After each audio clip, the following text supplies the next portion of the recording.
RKY math solution में आपका स्वागत है।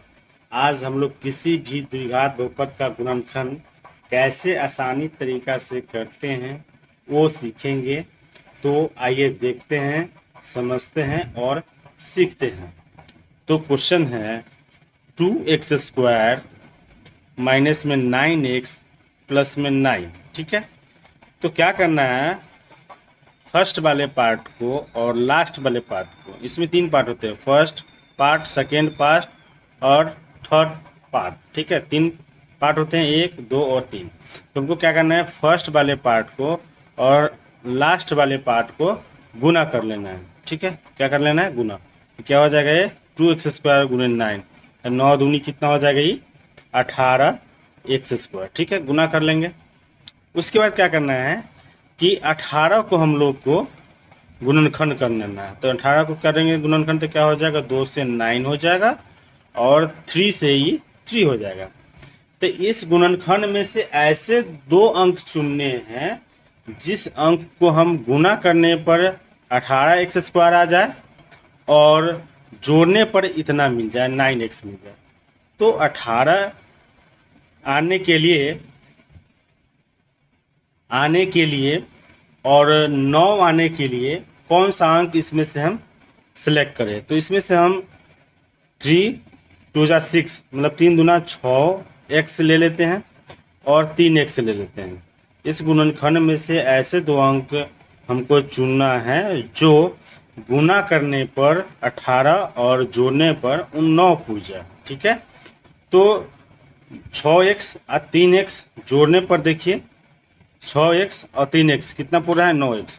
माइनस क्यों लगा है, इसलिए क्योंकि यहाँ पे माइनस में है, तो माइनस में होगा तभी -6x और -3x कितना हो जाएगा, -9x हो जाएगा। ठीक है, और गुना करने पर भी देख लीजिए, -6x इंटू -3x गुना करने पर भी आपको मिल रहा है 6 3 18 माइनस माइनस प्लस और x में x है तो x²।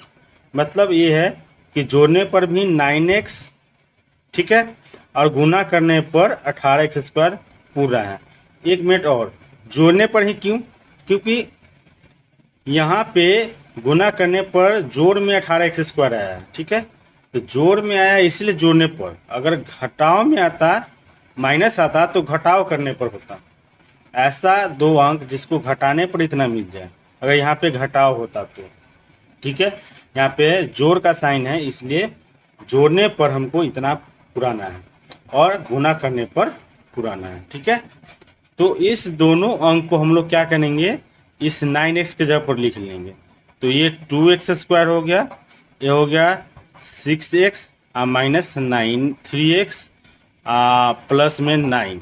ठीक है, मतलब 2x² वैसे ही है, 9 वैसे ही है। 9x की जगह पर हम 6x और 3x लिख लिए हैं, जो कि 6 3 9 होता है। हमने क्वेश्चन भी नहीं बदला और हमें 3 पार्ट के बदले 4 पार्ट मिल गया। 4 पार्ट मिलने से क्या होता है कि हम आसानी तरीका से 2 पार्ट में से इधर और 2 पार्ट में से इधर कॉमन कर सके। ठीक है, तो देखिए क्या करेंगे कि दोनों में क्या कॉमन है। दोनों में हम देख रहे हैं कि इसमें भी 2 है, इसमें भी 2 है। तो इसमें तो दिख रहा है कि 2 है, इसमें दिख नहीं रहा है, तो इसको हम लोग समझेंगे ऐसे। देखिए 6 है तो इसको हम क्या कहेंगे, 3 × 2, तो ये 6 होगा ना। तो इसलिए इसमें भी 2 है कि नहीं है, तो वो 2 जो है वो साइलेंट वे में है, तो इसलिए हम 2 इसमें भी है और इसमें भी है, तो दोनों में से हम 2 निकाल लेंगे। ठीक है, तो दोनों में से हम 2 निकाल लेंगे और दोनों में x भी है, इसमें भी और इसमें भी, दोनों में क्या है, x भी है। यहाँ x² का मतलब होता है x × x, तो x इसमें भी है और इसमें भी है। अगर हम इसमें से x निकालते हैं दोनों में से तो क्या बचता है, इस दोनों में से हम 2, इस दोनों में से हम 2 और x निकाल लिए, तो 2 और x निकाल लेंगे तो इसमें x बच जाएगा, और इसमें से 2 और x निकालेंगे तो 3 बच जाएगा। ठीक है, और अब इस दोनों में से हम कॉमन करेंगे अंक और अक्षर दोनों। तो अक्षर तो दोनों में नहीं है, सिर्फ अंक दोनों में है, तो हम कॉमन करेंगे -3। प्लस होता है तो प्लस लेते हैं और माइनस होता है तो माइनस लेते हैं।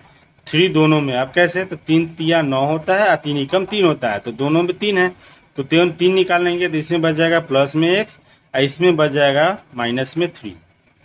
ठीक है, अब देखेंगे इस पार्ट में और इस पार्ट में दोनों में x माइनस थ्री सेम है, तो दोनों में से x माइनस थ्री हम बाहर कर लेंगे, तो इस पार्ट में क्या बच जाएगा 2x और इस पार्ट में क्या बच जाएगा 3।